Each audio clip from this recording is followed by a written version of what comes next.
Thyroid hormones regulate ना होने की वजह से या फिर थायराइड हॉर्मोन्स ज़्यादा बनने की वजह से आपके पेट में बहुत सारे डिस्कम्फर्ट होने लगते हैं। स्पेशली देखा गया है कि जिनको हाइपोथायराइडिज्म होता है उन्हें कब्ज की दिक्कत बहुत ज़्यादा महसूस होती है। जब भी आपको कब्ज महसूस होती है तो आपको लगता है कि क्या पता या तो वो खान पान की वजह से है या वो थायराइड की वजह से है। तो आज इस प्रॉब्लम के बारे में जानेंगे और फिर इसका क्या सॉल्यूशन हम कर सकते हैं उस बारे में हम जानते हैं।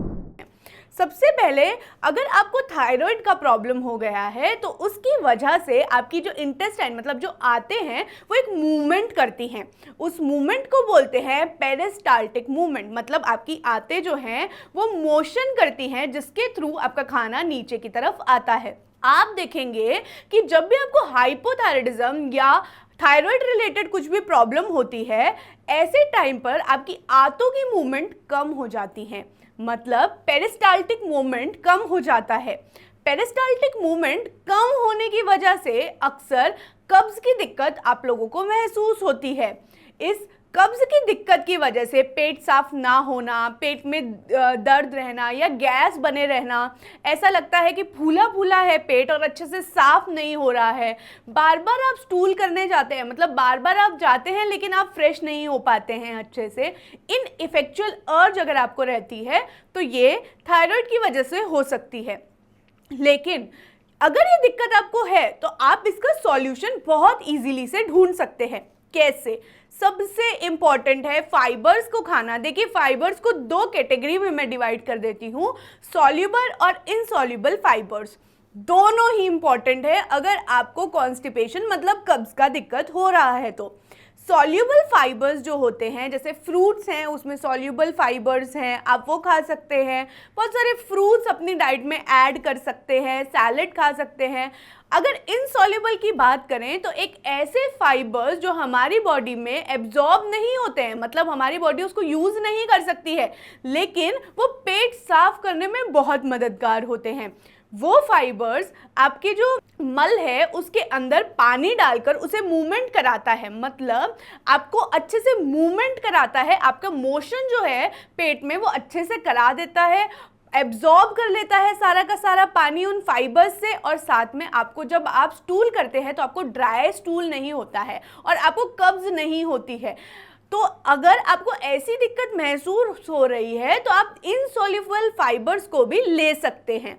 इनसॉल्युबल फाइबर्स और सॉल्युबल फाइबर्स का अगर मैं अच्छा एग्जाम्पल दूं कि आप क्या ऐसा खाएं जिससे आपको कब्ज ना हो, तो इम्पॉर्टेंटली आप सबसे पहले अपनी डाइट में स्प्राउट्स को ऐड कर दीजिए, जिसके अंदर आप प्याज, टमाटर, खीरा सब डाल रहे हैं।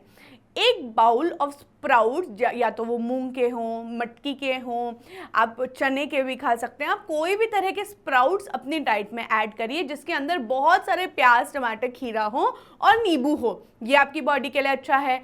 बेरीज खाइए, स्ट्रॉबेरी हो गया, रसबेरी हो गया, कोई भी बेरीज जो है वो आप खा सकते हैं। पपाया खाइए, मतलब पपीता खाइए, बहुत अच्छा है पेट के लिए। ठीक है, आप कोशिश करें। अब जब आप फ्रूट्स खाते हैं ना तो वो एंटीऑक्सीडेंट का भी शरीर में काम करते हैं। एंटीऑक्सीडेंट होगा तो क्या होगा थायराइड में? थायराइड हार्मोन बनने में मदद होगी। अगर ऑक्सीडेटिव स्ट्रेस मतलब हमारे शरीर में गंदगी बढ़ जाएगी तो थायराइड हार्मोन भी अच्छे से काम नहीं कर पाएगा। बेटर ये होता है कि आप फ्रूट्स को ज़्यादा ऐड करिए, और ऐसे फ्रूट्स एप्पल भी हो सकता है, बनाना भी हो सकता है, आप पपाया को भी ऐड कर सकते हैं, और बाकी सब जो नेचुरल फ्रूट्स होते हैं वो आप उसको अपनी डाइट में ऐड करिए, वो आपके लिए बेनिफिट ज़रूर करेंगे। सेकेंड चीज़ जो आप कर सकते हैं वो ये कर सकते हैं कि आप लेंटिल्स या फिर चिकपीस को अपनी डाइट में ऐड कर दीजिए। कोशिश करें, हमेशा कोशिश ऐसे करें कि अगर आपको इन सब चीज़ों से रिलीफ नहीं मिल रहा है तो आप नेचुरल लेग्जेटिव्स ट्राई कर सकते हैं। नेचुरल लेग्जेटिव्स का क्या मतलब है? इसका मतलब ये है ऐसे खाना या ऐसी दवाई जिससे हमें कॉन्स्टिपेशन, कब्ज नहीं होगा। ऐसा क्या क्या चीज़ें होती हैं? सबसे पहले ऐसा फर्स्ट जो मैं कहती हूँ सबसे अच्छा लेग्जेटिव है वो है इसबगोल। आप इसबगोल को खा सकते हैं, ये एक अच्छा लेग्जेटिव है, ये आपके पेट को साफ करने में मददगार होता है। सेकेंड, त्रिफला चूरन। त्रिफला चूरन आपको मार्केट में भी मिल जाता है। हाफ स्पून ऑफ त्रिफला चूरन आप खा सकते हैं, ये आपको ज़रूर बेनिफिट करेगा। तीसरा, ऐसा खाना या ऐसे फ्रूट्स या ऐसे वेजिटेबल्स जो कि लेग्जेटिव का काम करते हैं। सबसे पहले तो बनाना, आपको केला आप खा सकते हैं, दही, दूध। अगर आपको, कुछ लोग ऐसे होते हैं जिन्हें दूध से बहुत ज़्यादा कब्ज होती है, अगर आप उनमें से एक हैं तो आप दूध का सेवन मत कीजिए, आप दही खाइए।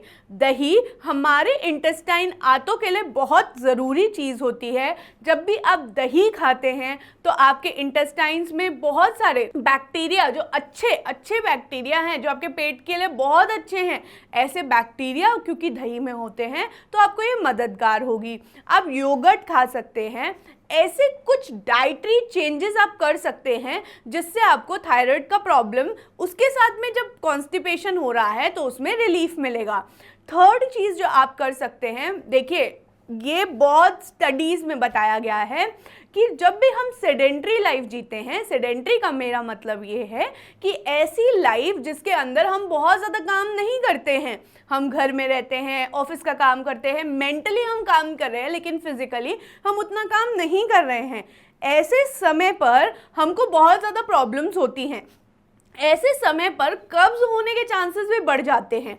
इम्पॉर्टेंट ये रहेगा कि अगर आप थोड़ी भी फिजिकल एक्टिविटी कर सकते हैं तो एटलीस्ट 40 मिनट्स आप वॉक, रनिंग, स्विमिंग, जो भी आपको फिजिकल एक्टिविटी अच्छी लगती है आप वो कीजिए। उससे आपकी आंतों की मूवमेंट अच्छे से होगी और साथ में आपको कब्ज की दिक्कत नहीं महसूस होगी। अगर आपको जानना है कि आपको थायराइड में क्या खाना चाहिए, आपको थायराइड में क्या नहीं खाना चाहिए, थायराइड होने पर आपको कौन कौन से लक्षण आते हैं, अगर आपको इन सब चीज़ों के बारे में जानना है तो आप चैनल को सब्सक्राइब कीजिए और हमारे नए वीडियोस देखते रहिए। धन्यवाद।